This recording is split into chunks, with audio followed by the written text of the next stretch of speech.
ಸ್ನೇಹಿತರೆ ಹಾಗೂ 8ನೇ ತರಗತಿ ಓದ್ತಕ್ಕಂಥ ಎಲ್ಲ ವಿದ್ಯಾರ್ಥಿಗಳಿಗೆ ಆರ್ಕೆ ಕ್ಲಾಸ್ಗೆ ಸ್ವಾಗತ.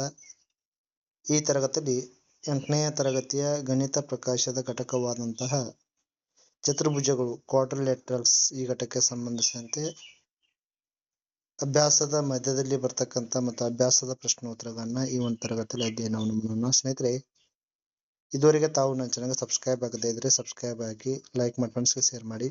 ಈಗ ಅಧ್ಯಾಯ 4 ಚತುರ್ಭುಜಗಳು ಘಟಕಕ್ಕೆ ಸಂಬಂಧಿಸಿದಂತೆ ಪುಟ ಸಂಖ್ಯೆ 1ರಲ್ಲಿ ಬರ್ತಕ್ಕಂಥ ಚತುರ್ಭುಜಗಳ ಪರಿಚಯ ಈ ಟಾಪಿಕ್ಗೆ ಸಂಬಂಧಿಸಿದಂತೆ ಬರ್ತಕ್ಕಂಥ ಪ್ರಶ್ನೋತ್ತರಗಳನ್ನು ನೋಡೋಣ. ಮೊದಲನೇ ಪ್ರಶ್ನೆ, ಚಿತ್ರ 1, ಚಿತ್ರ 2 ಮತ್ತು ಚಿತ್ರ 3ಗಳನ್ನು ಚತುರ್ಭುಜ ಎಂದು ಕರೆಯಲಾಗುತ್ತದೆ, ಆದರೆ ಚಿತ್ರ 4, ಚಿತ್ರ 5 ಏಕೆ ಅಲ್ಲ?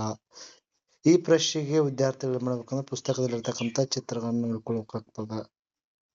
ಅಂದ್ರೆ ಚಿತ್ರ 1, ಚಿತ್ರ 2, ಚಿತ್ರ 3 ಚತುರ್ಭುಜ ಯಾಕೆ ಕರೆಯಲಾಗ್ತದ ಅಂದ್ರೆ ನಿಮ್ಗೆ ಗೊತ್ತಿರಬೇಕು, ಚತುರ್ಭುಜ ಅನ್ನೋದು ಲ್ಯಾಟಿನ್ ಪದವಾಗಿದ್ದು ಕ್ವಾಡ್ರಿ ಅಂದ್ರೆ 4, ಲೆಟಸ್ ಅಂದ್ರೆ ಬದಿಗಳು ಎಂಬ ಅರ್ಥವನ್ನು ನೀಡ್ತದೆ. ಇಲ್ಲಿ ಚಿತ್ರ 1, ಚಿತ್ರ 2, ಚಿತ್ರ 3 ಚತುರ್ಭುಜ ಯಾಕಂದ್ರ ಅವು 4 ಸರಳ ರೇಖಾಖಂಡಗಳಿಂದ ಮಾಡಲ್ಪಟ್ಟಿದವು.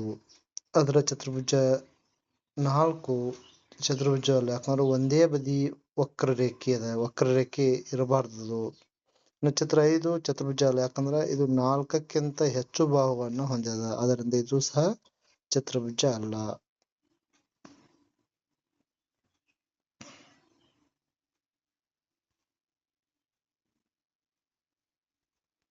ಇನ್ನು ಪುಟ ಸಂಖ್ಯೆ 2 ಮತ್ತು ಪುಟ ಸಂಖ್ಯೆ 3ರಲ್ಲಿ ಬರ್ತಕ್ಕಂಥ ಬಡಗಿಯ ಸಮಸ್ಯೆಗಳು. ಅದರಲ್ಲಿ ಮೊದಲನೇ ಪ್ರಶ್ನೆ, ಇನ್ನೊಂದು ಮರದ ಪಟ್ಟಿಯ ಉದ್ದ ಎಷ್ಟು ಇರಬೇಕು? ಪುಟ ಸಂಖ್ಯೆ 2ರಲ್ಲಿ ಪೇಜದಲ್ಲಿ ಅವಲೋಕನ ಮಾಡಿದಾಗ ಈ ಪ್ರಶ್ನೆ ಸರಿಯಾಗಿ ಅರ್ಥ ಆಗ್ತದೆ. ಇಲ್ಲಿ ಆಯತದ ಕರ್ಣಗಳು ಯಾವಾಗಲೂ ಸಮನಾಗಿರ್ತಾವು, ಆದ್ದರಿಂದ ಒಂದು ಪಟ್ಟಿ 8 ಸೆಂಟಿಮೀಟರ್ ಇದ್ರೆ ಇನ್ನೊಂದು ಪಟ್ಟಿಯು ಸಹ ಏನಿರ್ತದ, ಅದು ಸಹ 8 ಸೆಂಟಿಮೀಟರ್ ಉದ್ದ ಇರ್ತದ. ನಾವು ಅವುಗಳನ್ನ ಎಲ್ಲಿ ಜೋಡಿಸ್ಬೇಕಂತಂದ್ರೆ ಅವುಗಳ ಮಧ್ಯ ಬಿಂದುವಿನಲ್ಲಿ ಮಿಡ್ ಪಾಯಿಂಟ್ ನಲ್ಲಿ ಜೋಡಿಸ್ಬೇಕು. ಯಾಕಂದ್ರೆ ಆಯತದ ಕರ್ಣಗಳು ಪರಸ್ಪರ ಅರ್ಧಿಸ್ತಾವು. ಕರ್ಣಗಳ ನಡುವಿನ ಕೋನ ಎಷ್ಟಿರಬೇಕು? ಕರ್ಣಗಳ ನಡುವಿನ ಕೋನ ಯಾವಾಗಲೂ ಎಷ್ಟಿರ್ಬೇಕಂದ್ರೆ 0 ಇಂದ 180 ಹೊರತುಪಡಿಸಿ ಕರ್ಣಗಳು ಯಾವಾಗಲೂ ಸಮವಾಗಿರ್ಬೇಕು. ಕರ್ಣಗಳು ಯಾವುದೇ ಕೋನ ಇರಬಹುದು, ಆದ್ರೆ ಕರ್ಣಗಳು ಸಮನಾಗಿರ್ಬೇಕು, ಪರಸ್ಪರ ಅರ್ಧಿಸಬೇಕು.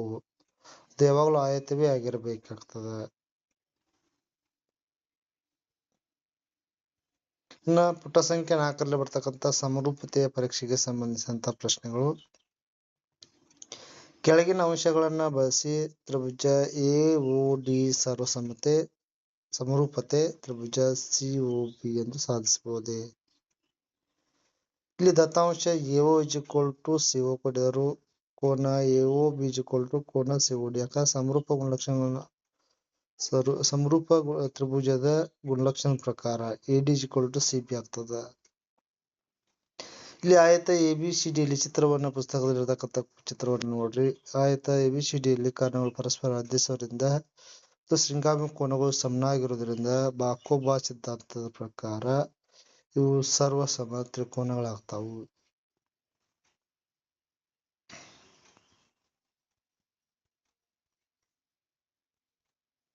ಇನ್ನು ಪುಟ ಸಂಖ್ಯೆ 12ರಲ್ಲಿ ಬರ್ತಕ್ಕಂಥ ವರ್ಗದ ಕರ್ಣಗಳಿಗೆ ಸಂಬಂಧಿಸಿದಂತ ಪ್ರಶ್ನೆಗಳು. ಒಂದು ಚತುರ್ಭುಜವು ವರ್ಗವಾಗಲು ಅದರ ಕರ್ಣಗಳ ನಡುವಿನ ಕೋನ ಎಷ್ಟು ಇರಬೇಕು? ಒಂದು ಚತುರ್ಭುಜ ವರ್ಗವಾಗಬೇಕಾದ್ರೆ ಸಮನಾದ ಕರ್ಣಗಳು ಪರಸ್ಪರ ಲಂಬವಾಗಿ 90 ಡಿಗ್ರಿಯಲ್ಲಿ ಅರ್ಧಿಸಬೇಕಾಗ್ತದೆ. ಇದರಿಂದ ಕರ್ಣಗಳು ಸಂಧಿಸುವಲ್ಲಿ 90 ಡಿಗ್ರಿ ಕೋನ ಉಂಟಾಗ್ತದೆ. ಪುಟ ಸಂಖ್ಯೆ 14ರಲ್ಲಿ ಬರ್ತಕ್ಕಂಥ ಪ್ರಶ್ನೆಗಳು. ಸಮಾನಾಂತರ ಮತ್ತು ಸಮಾನವಾದ ಅಭಿಮುಖ ಭಾಗವನ್ನು ಹೊಂದಿರುವ ಪ್ರತಿ ಚತುರ್ಭುಜವು ಆಯತವೇ? ಅಲ್ಲ, ಅದು ಸಮಾಂತರ ಚತುರ್ಭುಜ ಆಗಿರ್ತದ.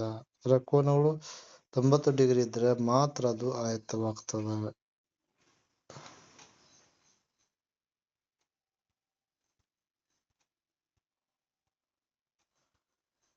ಇನ್ನು ಪುಟ ಸಂಖ್ಯೆ 16 ಮತ್ತು 21ರಲ್ಲಿರ್ತಕ್ಕಂಥ ಸಮಾಂತರ ಚತುರ್ಭುಜ ಮತ್ತು ವಜ್ರಾಕೃತಿಗಳಿಗೆ ಸಂಬಂಧಿಸಿದಂತಹ ಪ್ರಶ್ನೆಗಳು.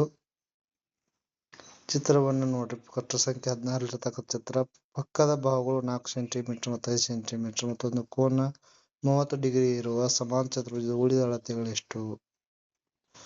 ಕೋನಗಳು 30 ಡಿಗ್ರಿ, 150 ಡಿಗ್ರಿ, 30 ಡಿಗ್ರಿ, 150 ಡಿಗ್ರಿ. ಇನ್ನು ಬಾಹುಗಳು 4 ಸೆಂಟಿಮೀಟರ್ ಮತ್ತು 5 ಸೆಂಟಿಮೀಟರ್. ವಜ್ರಾಕೃತಿಯಲ್ಲಿ ಒಂದು ಕೋನ 50 ಡಿಗ್ರಿ ಆಗಿದ್ದರೆ ಉಳಿದ ಕೋನಗಳು 50 ಡಿಗ್ರಿ, 130 ಡಿಗ್ರಿ, 50 ಡಿಗ್ರಿ, 130 ಡಿಗ್ರಿ. ಯಾಕಂದ್ರೆ ವಜ್ರಾಕೃತಿಯಲ್ಲಿ ಪಾರ್ಶ್ವ ಕೋನಗಳ ಮೊತ್ತ 180 ಇರ್ತದ.